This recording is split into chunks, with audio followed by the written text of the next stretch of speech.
En rouge, à gauche de l'écran, les mots Égypte et 2020. En dessous, 8 chiffres, le décompte exact de la population égyptienne.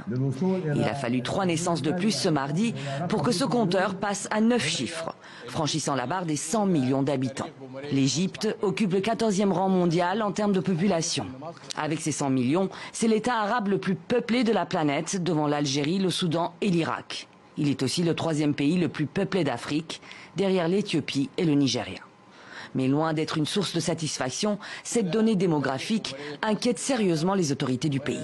Le problème de la surpopulation est l'un des plus grands défis auxquels l'État égyptien est confronté. Il est aussi dangereux que le terrorisme dont souffre la société. Compte tenu de cette croissance démographique rapide, aucun plan de développement ne sera couronné de succès et aucun projet économique ne sera jamais bénéfique. Une démographie galopante qui menace l'économie du pays. Pourtant, il y a 30 ans, en 1990, les Égyptiens n'étaient que 57 millions, une population comparable à la France de l'époque.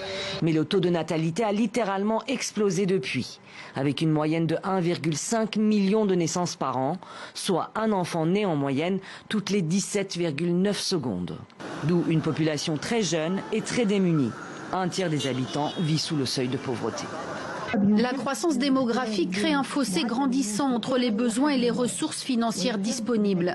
Elle accroît les pressions économiques et sociales et baisse le niveau de services publics et de dépenses possibles pour chaque habitant en matière d'éducation, de santé, de logement et de transport.